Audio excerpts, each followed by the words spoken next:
7 mantan pejabat sementara bupati yang selama ini bertugas di 7 kabupaten di Sumatera Selatan mendatangi kantor Badan Kepegawaian Daerah Sumsel pada Senin 22 Februari 2016. Kedatangan ke-7 mantan PJ Bupati ini terkait laporan telah selesainya tugas sebagai PJ Bupati.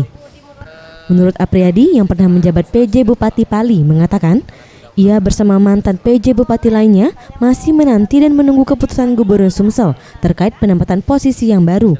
Namun indikasi dirinya dalam waktu dekat akan mencalonkan diri sebagai kepala daerah Muba sebagai wujud pengabdian. Ya kalau saya kan karena saya ada keinginan untuk mengabdi kembali ke daerah asal saya, ke Kabupaten Muba. Dari sisi politik saya mendaftar ke PDIP. Sekarang saya sedang menyiapkan proses itu.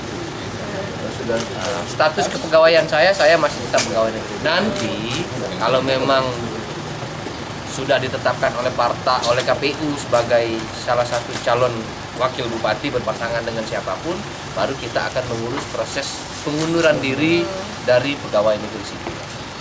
Menunggu ditetapkan? Ya, menunggu ditetapkan. Sementara itu Maulan Aklil, mantan PJ Bupati Oku, berniat mencalonkan diri sebagai Gubernur Bangka Belitung. Namun hal tersebut masih menunggu petunjuk dan izin dari Gubernur Sumsel. Namun ia siap jika memang dicalonkan oleh masyarakat Bangka Belitung. Dalam skup luas ada beberapa kabupaten. Oh gitu. Tapi untuk sementara pimpinan. Kalau kata Pak Alex enggak. Pokok kata Pak Alex laju. Perintah pimpinan nomor 1. Para Satria, Septiama Rizky, Sriwijaya TV.